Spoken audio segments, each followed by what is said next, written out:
And we will get started. If you had to register in order to attend today and had to indicate that you were interested in giving public testimony, we will go through those instructions here in a second. We ask that you remain on mute, and we will go ahead and get started. Thank you everyone for being here, and we look forward to hearing your comments today.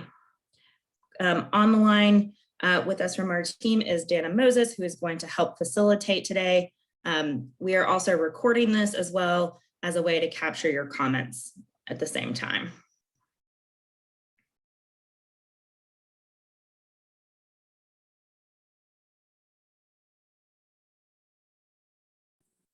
Good morning, everyone. This is Dana Moses, and I'm doing the Zoom facilitation, so it's easier for my video to be off with all this happening. So the instructions for today, each testifier will have 3 minutes to speak. I have a list here if you registered to testify, and when you are called, please state the following aloud: your first and last name, whether you're here as an individual or affiliated with an organization, and whether you are testifying on, for, or against the proposed rule. And as your time is up, you will hear a bell or a chime letting you know that your time has expired, and we ask that you do mute so that the next person can be called on.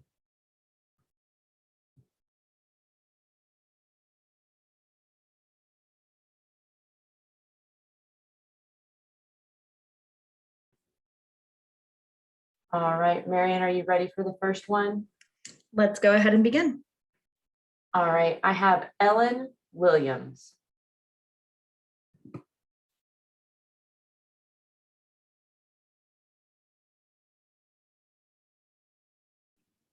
There we go. Hi, good morning. Thank you for the opportunity to speak today. My name is Ellen Williams, and I represent the Texas Association of School Boards and Texas Association of School Administrators. I'm testifying on the proposed rule. We'll be submitting written comments today on the Charter School Performance Framework Manual to help add more transparency and accountability for charter school performance for the benefit of the public and parents. And I'll also be talking about some points, and some other folks are going to make these excellent points as well, about ensuring consideration for two important student groups: students receiving special education services and students in bilingual education, or ESL. Our accountability system has long used a focus on discrete student groups as an essential part of ensuring that all students are served. There is something inherently wrong with a system that in 2019 rewarded as high quality a charter school that only served 1.9% special education graduates or special education students, and it retained 1/3 of these students in 5th grade, and not only didn't report if they had certified special education teachers as required by law, but they also reported no data at all on any teachers.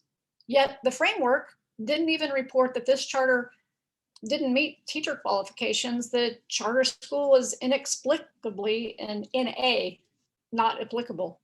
And this gets to my second point. We'd like to see more explanation in the CSPF manual itself for the exact indicators that underlie each of these indicators. And so kind of an explanation of where the data is derived from. Also want to speak to the overall process. Section 12.1181 of the Education Code contemplates the commissioner, 1, develop, and 2, by rule adopt performance frameworks that establish standards by which to measure the performance of a charter school. The section requires in the development process, the commissioner shall solicit advice from charters and from, quote, other interested parties. Tacit and TASB would very much like to be involved in the development of these frameworks on the front end, and not just on the back end rules comment process. We weighed in during the rules process in December of 2019, and our joint letter today will provide some ideas for changes that could provide greater clarity and transparency and stronger accountability. Once frameworks are adopted, statute requires the commissioner evaluate a charter school's performance annually. We think the statute correctly contemplates that the framework is set up in advance and then performance is judged. We don't think it's a good idea to tinker under the hood with the framework after all the performance data is in. Another reason it should be set up in advance is because the legal requirements to run a charter school and properly educate children are fairly constant and should be a threshold minimum measure of whether a charter school has met those requirements for expansion or is eligible for a renewal. This year is obviously an exception given the lack of STAR data, and we agree with TEA that this year's framework is information only. Again, we believe the framework needs stronger indicators for accountability, and we thank you for allowing us to testify today. Please let us know if you have any questions. Thank you, Ellen. We will now move on to Anna Ramona, and I will be asking you to unmute. Hello, my name is Anna Ramona. I'm the Deputy Director of Advocacy at the Intercultural Development Research Association. We're testifying today on this rule change with major concerns. My name is Anna Ramona. I'm the Deputy Director of Advocacy at IDRA, an independent, nonpartisan education nonprofit committed to achieving equal educational opportunity for every child through strong public schools that prepare all students to access and succeed in college. We recommend keeping indicators that assess bilingual education and ESL performance in the 2020 Charter School Performance Framework and offer additional indicators for consideration. These indicators help achieve TEA's goal to provide comprehensive information about charter school performance to parents, the public, and the state for accountability purposes. Many charter schools throughout Texas purport that they provide innovative educational services to emergent bilinguals or English learner students. However, the proposed changes to the 2020 Charter School Performance Framework remove important program requirements to assess charter schools' performance in bilingual and ESL education. Furthermore, the existing framework does not include important academic indicators about bilingual education and ESL education. Bilingual and ESL performance indicators are critically important for charter school accountability to families and the public. Charter schools enroll a greater portion of emergent bilingual students than traditional districts, and those students' success is necessary to assess charter performance. In 2019, charter school districts reported just a 67% graduation rate overall, while traditional districts reported 91%. Students in bilingual education and ESL programs in all Texas public schools had a nearly 80% high school graduation rate. Charter school graduation rates of students in bilingual education and ESL programs should be considered an important indicator of performance. Furthermore, charter school services for emergent bilingual students, literacy must be a key indicator of performance. Just 36% of emergent bilingual students demonstrated progress towards English language proficiency in Texas public schools in 2019, and the proportion of students reaching advanced high levels of performance on TELPAS begins to decline in middle and high school grades. Robust indicators that assess bilingual and ESL services and student performance are needed to ensure emergent bilingual students receive the high quality education they deserve. Charter schools should not be assessed at high quality without indicators in this area. We recommend that all schools have to face unprecedented, we understand in our recommendations that all schools have had to face unprecedented challenges and have rightfully had accountability ratings suspended as the pandemic continues, but now is not the time to roll back important requirements and indicators of performance.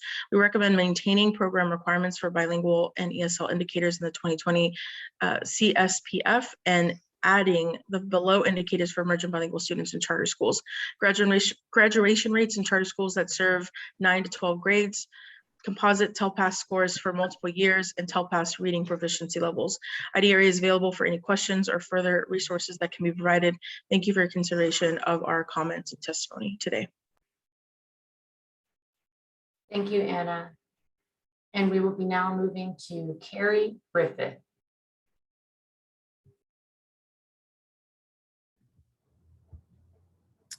Good morning.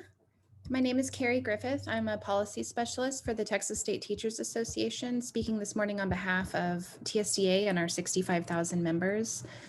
We thank you so much for scheduling this hearing and for providing TSTA and the public the opportunity to suggest recommended changes to the charter school performance framework. But I would urge you to include a more diverse group of education stakeholders during the drafting of future amendments. In my experience as an educator, broader thought partnership generally results in a more meaningful product. We submitted comments on the proposed changes in collaboration with many other organizations, but this morning I want to highlight just one piece of those, the importance of having usable information related to educator qualifications in charter schools. In particular, TSTA recommends that the performance framework weight the indicator that requires all charter school teachers to meet statutory qualifications. Given the valuable role that teachers play in our classrooms, meeting the minimum standard for teacher qualifications is required by law should receive more points than simply submitting a report in on time. Currently, however, charter schools receive both 1 point for timely filing of standard documents like PEIMS reports, and also 1 point for employing qualified educators. We believe points should be deducted for late submissions of routine reports, but we disagree that a school should be awarded points, especially toward a measure of quality, simply for complying with the law.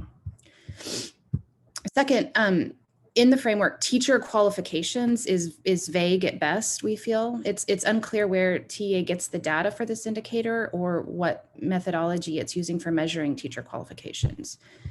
Currently, the official data available to parents and the public related to district staff is the TAPER report, the Texas Academic Performance Report. But this data appears oftentimes to be incomplete or inaccurate.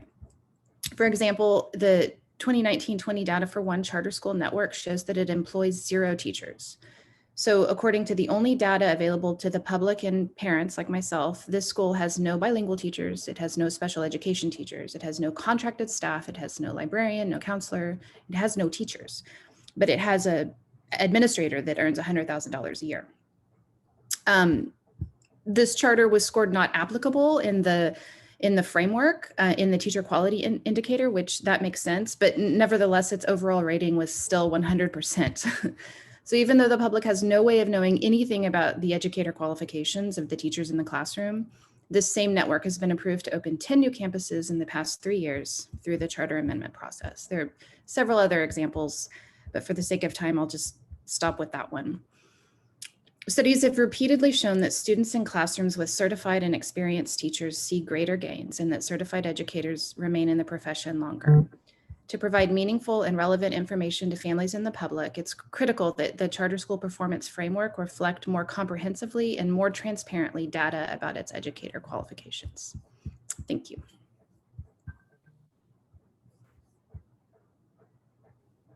Thank you. And we will now be moving on to Sherry Relter. Sherry, I'm going to ask you to unmute in just a moment. Oh, actually, I do not see that Sherry is here.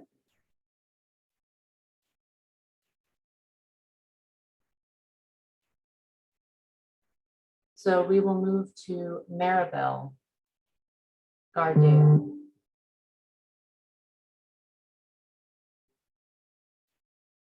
Also not seeing Maribel. Lori Kirkpatrick.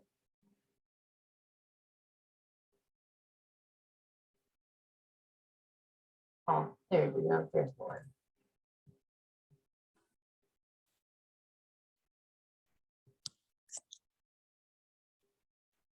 Hi.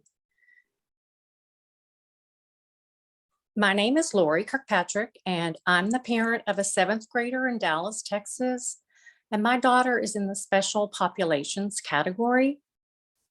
I'm speaking to oppose your proposed removal of operational standards 3B and 3C, the special education students and the English language learners in the 2020 Charter School Performance Framework. Removing indicators for special education students and English language learners does not strengthen the quality and equity in our public schools, but instead weakens it. Removing these indicators also greatly limits transparency for parents and the public. TEA's annual academic performance report clearly show a pattern of charter schools under-enrolling these student populations in comparison to the percentages in the communities in which they serve, as evidenced by the neighboring traditional public school campuses and the overall ISD percentages. In fact, this would be a good indicator for the performance framework to demonstrate how well the charter is meeting the needs of the community. I also suggest that you consider tracking students who transfer from charter schools to traditional public schools that are subsequently identified as meeting criteria for the ISD Special Populations programs. Charter schools rely on the performance framework ratings for many determinations by TEA, such as eligibility for charter expansion amendments, oversight, and renewal. Thus, a high-quality charter rating and the associated benefits such a rating affords should be well vetted. When utilizing taxpayer dollars, appropriately including and effectively educating those that need the most support in society should remain an indicator of charter school quality. I hope you will seriously consider keeping operational indicators 3B and 3C as part of the 2020 Charter School Performance Framework. Thank you for the opportunity to speak today. Thank you, Lori. We have Kara Bellew, and I'll be asking you to unmute.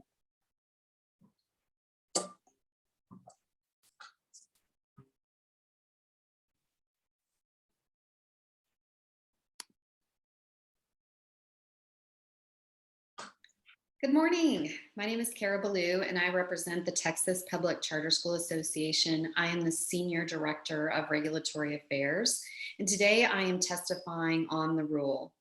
The Texas Public Charter School Association strongly supports holding charter schools accountable for student academic outcomes for all student groups, including special education and bilingual students. We will also be turning in some written comments today. Importantly, Texas public charter schools are subject to even more rigorous accountability requirements than traditional ISDs for these student groups. Both charter schools and traditional ISDs are responsible for identifying and providing special education and bilingual students services in accordance with state and federal laws, testing special education and bilingual students, closing performance gaps, and transparently and publicly providing aggregate student results. Charter schools and traditional ISDs are responsible for adopting third grade reading and math goals for special education and bilingual students and publicly and annually monitoring the results for these student groups. In addition to these requirements, charter schools are held accountable under the Charter School Performance Framework for these students. At this time, just like for traditional ISDs, due to the pandemic, certain data is not available. And therefore, just like with traditional ISDs, charter schools and ISDs do not have certain data available in the Texas A through F district and campus accountability system. In many cases, charter schools have better student academic results than traditional Texas school districts, while offering innovative school options to Texas families. For example, public charter schools enroll a higher percentage of students from historically underserved families. Further, minority and historically underserved student populations at public charter schools perform better than their traditional school district ISD peers in every subject: math, science, reading, and writing. Also, a higher percentage of charter school students enroll in higher education than those who attend traditional ISD schools. And the enrollment of our special education students in charter schools is comparable to traditional ISDs. I thank you so much for this opportunity to testify on behalf of the Texas Public Charter School Association.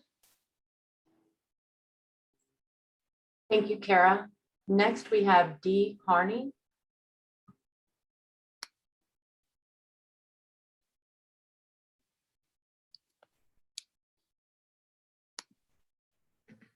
Good morning. My name is Dee Carter, and on behalf of the Texas School Alliance, I am testifying on the proposed charter school performance frameworks.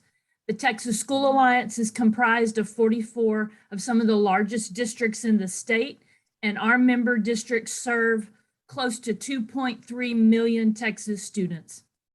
First, the Texas School Alliance members agree with TEA's statement on page 27 that the 2020 CSPF is informational only, since the academic standard indicators, which comprise 70% of a charter school's overall rating, are not available.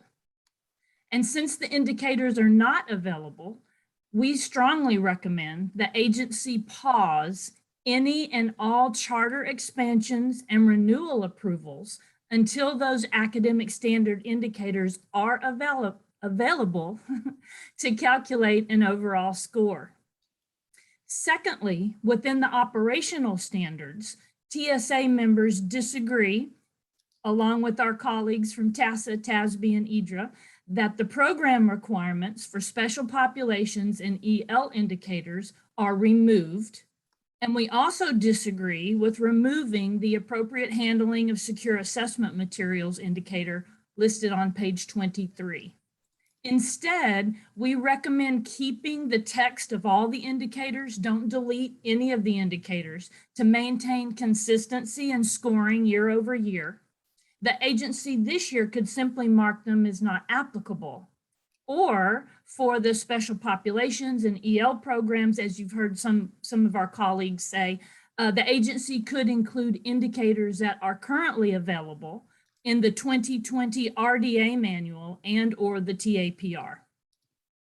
And finally, we respectfully ask for clarification as to why number 1A on page 25 shows that EOCs will be included in the adult high school diploma and industry certification framework when the EOC exams were not administered in 2020.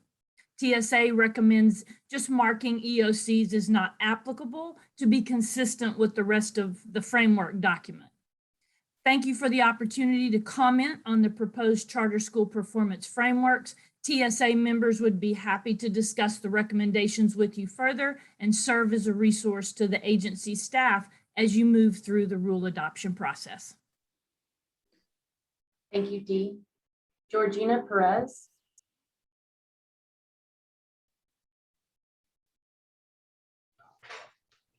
Good morning. Can you hear me? Hello? Yes, ma'am, we can hear you. Oh, thank you.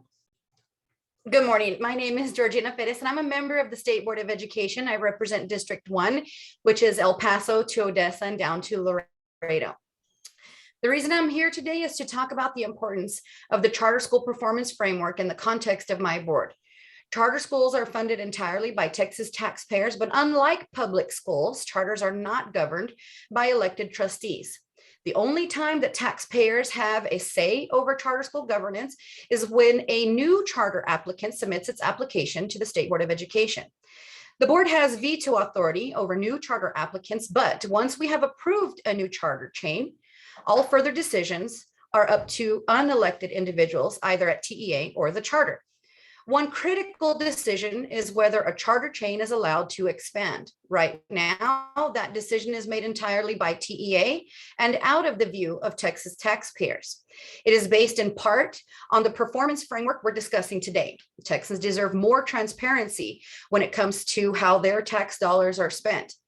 The easiest way is to place expansion amendments under SBOE oversight. Until then, we need to ensure that the Charter School Performance Framework provides more transparency and accountability, especially when it impacts whether a charter chain is eligible to expand. For this reason, I support the recommendations submitted by 21 education and policy organizations.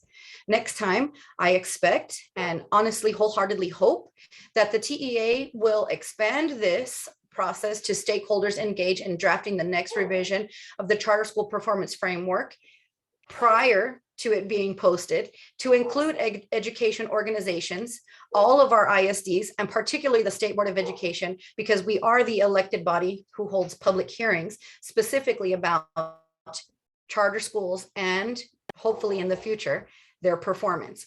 I strongly urge you to consider these recommendations. Thank you. Thank you, Ms. Perez.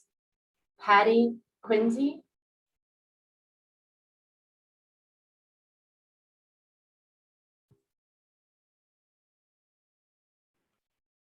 Good morning.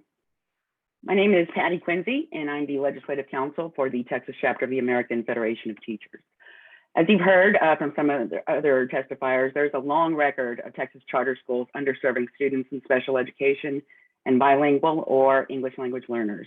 And this proposed framework moves in the wrong direction by eliminating important operation indicators that help to ensure charter schools are compliant with state and federal law. We were not involved in the drafting process and would like to be included in the future because we do have members teaching in charter schools. In fact, of May of last year, one of our members, who is an experienced and certified special education teacher who worked at Responsive Ed's premier charter school here in Austin, made a complaint to TEA about a bad patterns he noticed on how students needing special education services were treated. Many of these students were young women of color. Often, these students were expelled with little cause and without a placement determination. Ultimately, this whistleblower was wrongfully fired after making the complaint to TEA. After conducting a special education investigation, the agency determined in August of 2020 that yes, indeed, Responsive Ed and premier charter schools failed to ensure that students are evaluated for special education eligibility and receive a full individual and initial evaluation in accordance with the Administrative Code, Section 89.1011, and the Code of Federal Regulations, Section 300.111. In other words, Responsive Ed and premier charters violated both state and federal law. The indicators within this framework are supposed to evaluate each charter school's compliance with federal, state, and local rules and the charter contract. However, these proposed changes strike program indicators for bilingual and special education populations from the operation standards on page 19 through 20 of the operational standards. In other words, the charter school framework focuses on operations and not on academic performance for these two major student groups that they have a record of underserving. Rather than abandoning these student groups, the framework needs stronger indicators, especially regarding teacher qualifications. And charter schools need to be held accountable because without local elected oversight and without accountability for how they are serving students, there's no real proper way to know whether there are certified teachers on campus or whether special ed and ELL students are being properly served. Without a locally elected board, there must be stronger indicators in place to catch patterns like the one that our charter school whistleblower found at Responsive Ed and premier charter schools. Thank you for your attention.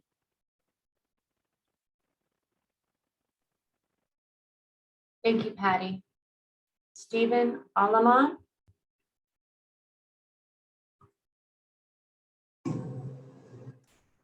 Good morning. My name is Stephen Allemand with Disability Rights Texas. I'm assuming you can hear me. I'm here to comment on the 2020 proposed Charter School Performance Framework Manual. We did submit written comments prior to today's hearing, and I'm assuming those are on file. I'm here just to echo our comments and concerns with regard to the performance of charter schools relative to students with disabilities. Given the poor track record of charter schools in general serving students with disabilities in Texas, we specifically recommend and request that the Texas Education Agency consider this special population and its reflection in the CSPF manual. We understand, of course, under the current circumstances of deferring ratings, but we, in our comments and now specifically request that students with disabilities be reflected in the indicators that are removed, be returned to the manual so that students with disabilities and their performance are fairly reflected among charter schools. I'll again reiterate that we have submitted written comments. We request that TA take those into consideration in today's comments. Just really reflect and echo those comments. Thank you for your attention to this important matter. Thank you, Stephen. Denise Pierce. Good morning, everyone. My name is Denise Pierce. I am affiliated with the law firm of Schulman, Lopez, Hoffer, and Adelstein. I am the partner that leads our Austin office. I am here today to testify on the proposed changes to the charter school performance framework. I want to just affirm the written comments that you will be receiving later today from the Texas Public Charter Schools Association with respect to specific changes and inquiries that we raise as a charter sector concerning your proposed changes. I want to spend my time today just affirming the commitment that our clients have to students that are English language learners, to students that need bilingual education. A good part of our practice every day is helping our schools be compliant with their child find duties and with their responsibilities to provide a free and appropriate education for students with disabilities. I think the charter record is strong with respect to the students it serves. TEA's own data and presentations indicate that over the past decade, charters, because of their increased accountability in our state, the academic accountability indicators, the financial accountability indicators, and this third charter performance framework have all yielded a very high performing charter sector that is helping to accelerate the education of students with disabilities and students who are poor and students who are Black and students who are brown and students who are white and students who are choosing public charter schools because their parents have assessed that these are the best learning environments for them. I commend the agency for its effort to hold this hearing today and for hearing from all stakeholders. Our position is that charter schools in our state need to continue to proliferate, given the vast educational needs we have in our state, both before the pandemic and certainly now during the pandemic and its aftermaths. Now is not the time to be pulling up on the proliferation of charter schools. Now is the time to be really gunning down and to make sure that our state has a full portfolio of schools that can meet all the needs of the students that we serve in our state. Even with these special education and bilingual indicators removed, at least for the 2020 Charter School Performance Framework, I want to assure all stakeholders that charter schools are still responsible and are still committed to serving these students, and the agency will certainly be looking at the performance of those students as they make decisions about expansion and renewal and the revocation of charter schools.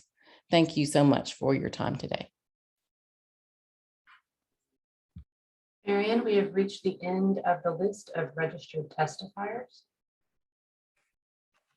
Thank you everyone for joining us today.